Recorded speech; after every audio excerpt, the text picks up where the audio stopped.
Good day mga kabady, 8:55 na ng umaga. Yan, so magpapakain na tayo. Walang pakain ngayong araw. At sila po ay ika 66 days na ng mga tilapia. Yan, so samahan niyo ako. Start na.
Yun, tapos may shout out pala tayo mga kabady. Yan, shout out sa kaibigan ko na si Helbert Dalicon. Yan, na nasa Riyadh ngayon. Yan, Lakay, shout out sa iyo. Ingat lagi diyan.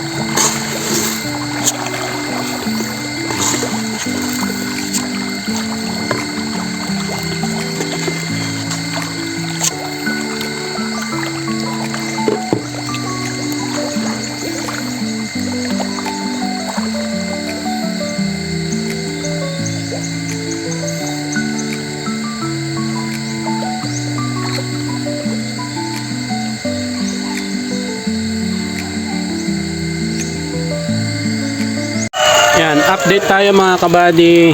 Pasado launa pero kita nyo naman, umaaraw, umuulan. Yun, kumidlat pa. Lakas ng kulog. Yan, so hindi pa ako makakapagpakain ngayon. Sana mamayang hapon ay tumigil. Update na lang mamaya mga kabady. Good day mga kabady. Ika 67 days na po ng ating mga tilapia. At pasado alas 8 na. Unang pakain ngayong araw. Yan, bali kahapon ang agang umulan. Tanghali pa lang umulan na. So hindi na nakapagpakain ng tanghali at saka hapon. So bali umaga lang sila nakakain kahapon. Yan. Tapos hindi na rin ako nakapag-video kahapon ng hapon kasi nga umuulan din naman mga kabady. So yan, ngayon susulitin natin. Gumanda na naman yung panahon pero medyo maulap. At kanina nakapag-drain na ako, mga isang oras lang. Tapos ngayon nagre-refill na ulit.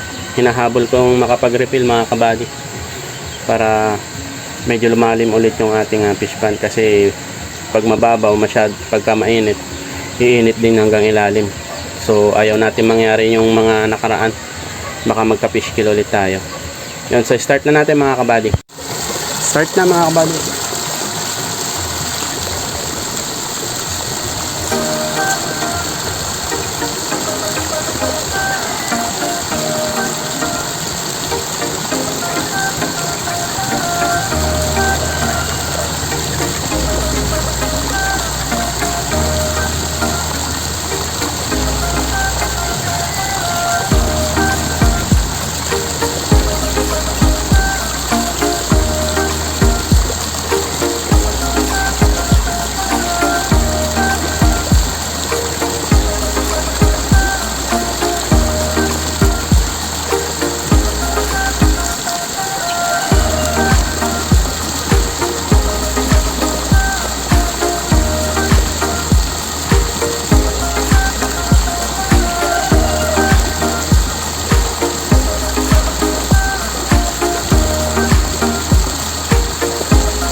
Yan, so paikot-ikot sila mga kabady. Yan sila. Naghahanap pa ng mga makakain. Yan, pero dito banda marami pa yan. Hindi pa natin inubos kasi nga may mga natira pa. Pagka naubos na nila yung mga unang binigay natin, tsaka natin ibibigay yung mga nasa 1 kilo pa.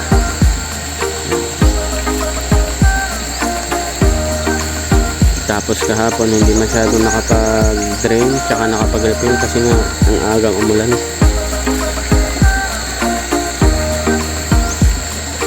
Wala pa man din tayong overflow, kaya ngayon ay sinasamantala ko ulit yung init ng yung magandang panahon para makapag-refill.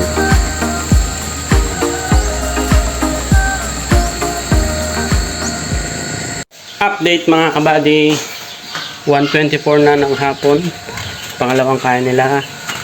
Tara, samahan niyo ako. Start na.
Update mga kabady, pasado alas 4 at yan na, ganito na ang nangyayari kada hapon. Dire-diretso na to, 3 araw na yata, basta bandang hapon na umuulan kasi may low pressure yata. Yan. So hindi po ako makakapagpakain ngayon. Yan. Bali bukas na lang ulit. Good day mga kabady. Ika 69 days na po ng ating mga tilapia. At mag-aalas 9 na. Tayo po ay magpapakain na ulit. Yan. Yan, set up muna. Kahapon hindi na naman tayo nakapagbigay kasi umulan. Yan. Ngayon gutom na sila. So samahan niyo ako mga kabady. Start na mga kabady.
Update mga kabady.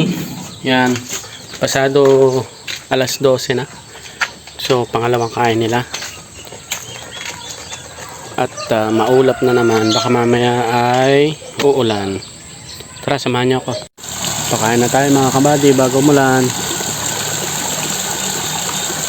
Maulap na naman.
Good day mga kabady. Isang maulang araw. Yan. Mula kahapon hanggang ngayon mga kabady, umuulan. Hihinto lang ng saglit tapos uulan ulit. At ngayon po pala ay ika 70 days na ng ating mga tilapia. Pero hindi tayo makakapagpakain ngayon. Bali ang ginawa ko na lang ay inon ko yung diesel pump para mag-drain. Yan. Sinamantala ko na lang mag-drain. Kasi hindi naman maaraw ngayon, so hindi iinit yung tubig, kaya mag-drain ako. At baka ngayong araw mga kabady hindi tayo makakapagpakain, gawa nga ng yan, ulan ng ulan. Kasi hindi rin naman maganda pagka umuulan tapos magpapakain tayo. Yan. So update ko kayo mamaya kung sakali, kung gaganda yung panahon. So update ko kayo kung makakapagpakain tayo o hindi. Yan, mamaya ulit mga kabady. Update tayo mga kabady, 3:30 na. At medyo huminto na yung ulan. Tapos sumisilip-silip ang araw. So sasamantalayan natin na magpakain. Pero hindi natin sila bibigyan ng full na pakain. Kalahati lang, baka mabigla sila. Yan, so samahan niyo ako mga kabady. Yan, tapos kung manonotice yung mga kabady, bumaba yung tubig kasi bali 4 na oras na mahigit ako nagde-drain. Yan, sinamantala ko yung panahon na hindi ganun kainit para mag-drain ng marami. So yung tubig hindi basta-basta iinit ngayon. Pero mamaya-maya sisindihan ko rin yung diesel pump para magkuha naman tayo, mag-refill na. Yan, start na ako mga kabady.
Update ulit mga kabady. Yan, alas 5 pasado na. At binigyan tayo ng pagkakataon para makapagpakain ulit. Pero konti lang ulit yung papakain ko mga kabady, kalahati lang ulit. Baka mabulaga tayo ng ulan. Yan, so start na natin mga kabady. Yan, so bali nakikita nyo yung tubig. Nagre-refill tayo, mga 1 oras na. Then mamaya papatayin ko na rin yan. Tutuloy ko na lang ulit bukas. And so start na tayo magpakain mga kabady.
Yan, so tapos na tayo magpakain mga kabady.